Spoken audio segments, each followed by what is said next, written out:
Student email address. Your student's email address should be their first name, dot, their last name, at stu.davis.kyschools.us. Their password should be their lunch number. If you're having difficulty logging in with this, if your student has two last names, try first.last at stu.davis.kyschools.us.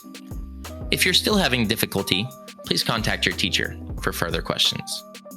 Topic: Google Lingo.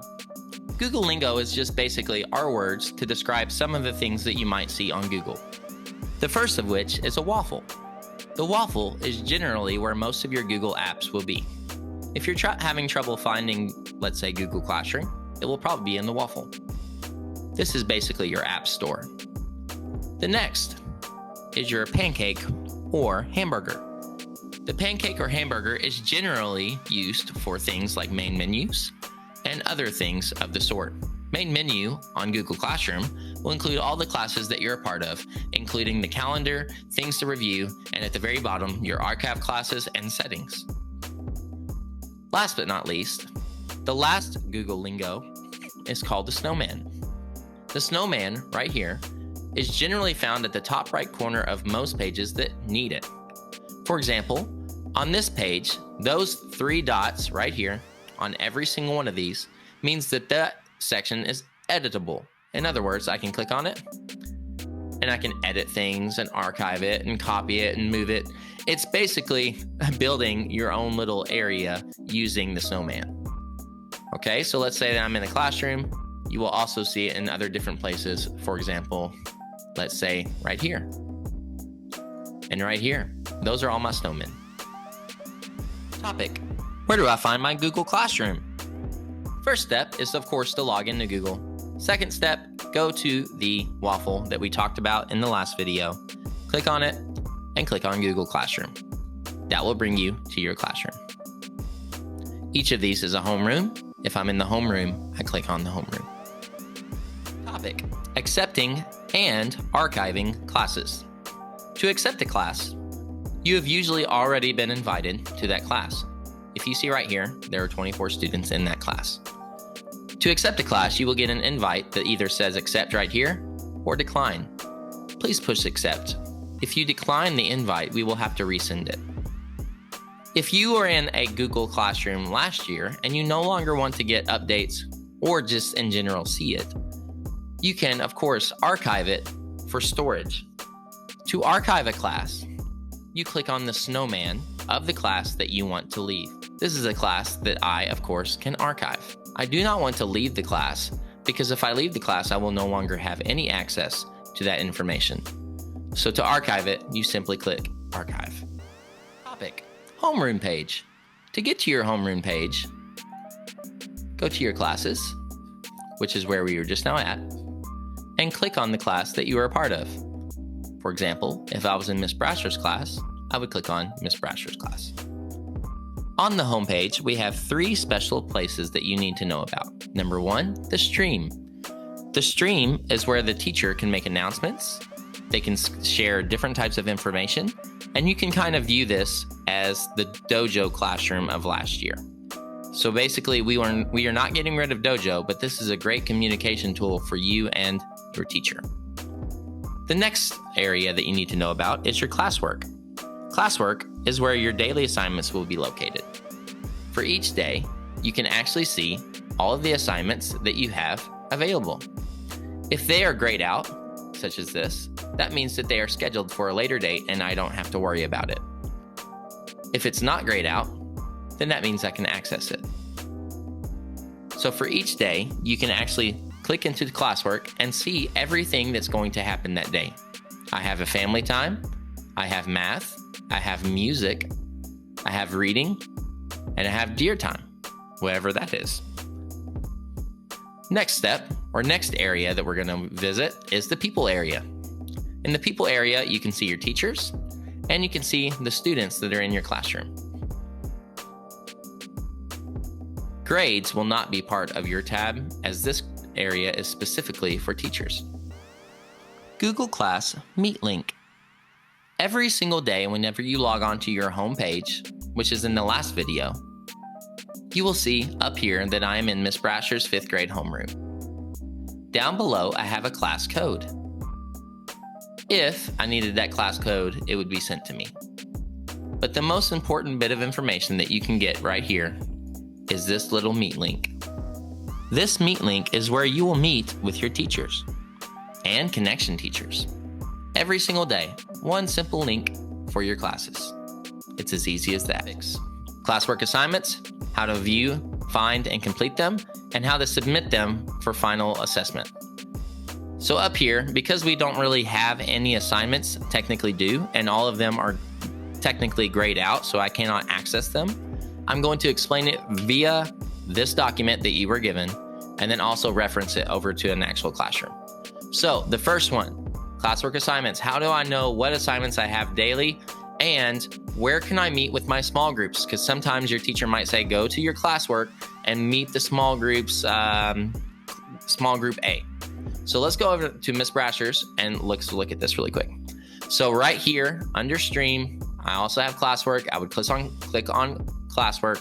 And right here, I can see all the assignments that I have due for that day. So Wednesday, whenever we come back to school, here are your assignments. If I want to view an assignment, which is the next version on it, okay, so we just now found it. This is my small group, whatever it is that's listed on there. How do I find it and complete it? You're actually going to click on it and it will expand it so that you can complete it. So let's say that we have family time. Complete the Padlet. What does be polite look like? Discuss as a whole group. In other words, you'll go back. Complete the Padlet. What does being prompt mean? Discuss as a whole group. And then you can actually fill it out. You can see everything that you need to know for there. And instead of edit assignment, since I'm a teacher, I see edit. It will actually show view assignment. You will click on view, and that's where you will actually do whatever assignment is listed. After you've done it, okay, you need to submit it. That's the last section right here. You need to submit it. So after you've done everything you've done, it will actually say your work has been assigned. If you see right there, it says your work has been assigned. You can actually add or create more if you need to.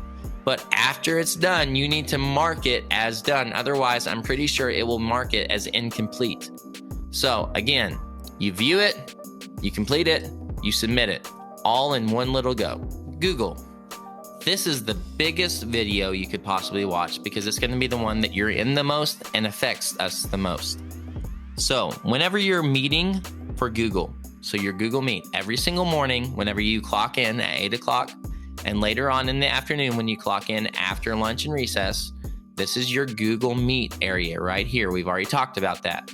So this is your Meet link for your class. So I'm in Miss Brasher's again.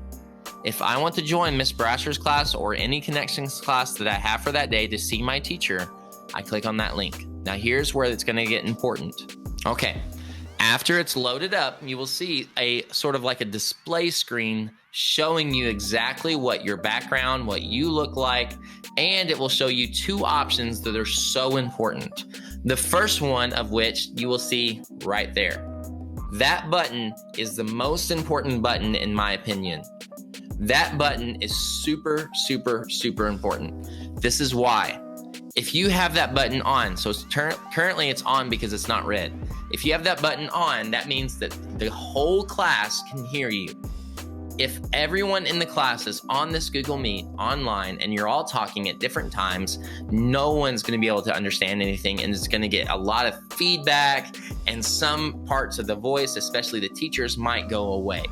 So you need to make sure every single time you enter this area, you click this turn off microphone button.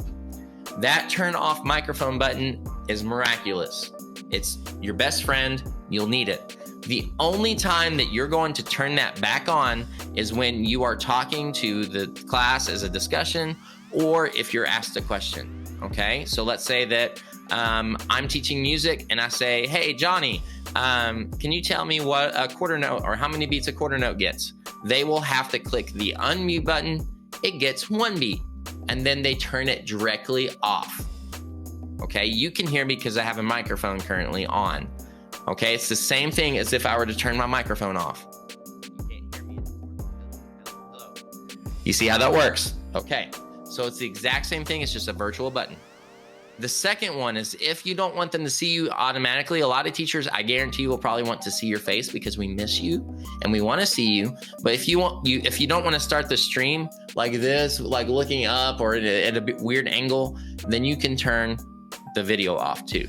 Whenever you turn the video off, you can actually go ahead and join the chat, and it will show your icon for your Google account. So up here, here's my icon. That's my Google account icon. And actually, it will tell me sometimes if it thinks I'm talking, it will tell me, are you talking? Make sure you unmute this, okay? So now that it's sort of ready and we're all good to go, now I can actually just go ahead and click my video button. It will show me again. And then after that's done, if I need to talk, unmute, hi, and now I'm done, okay? So those are the two most important. You have your camera right here and your video. And your microphone. Are you talking? Your mic is off. Make sure you click it so that you can talk. So red is where you want it most of the time, except for video. All right. I believe that if you click on, there's somewhere over here where you can actually see a chat. Oh, it's up here. Chat with everyone. But make sure you're listening to the teachers because sometimes they do not want you to do that. Okay. So we all chilly on that? All right, parents, this is for you. This is super important. So we've discussed all these different things. You can find all those videos later on. You can watch them. You can of course ask us anytime. We will absolutely help you as much as we can.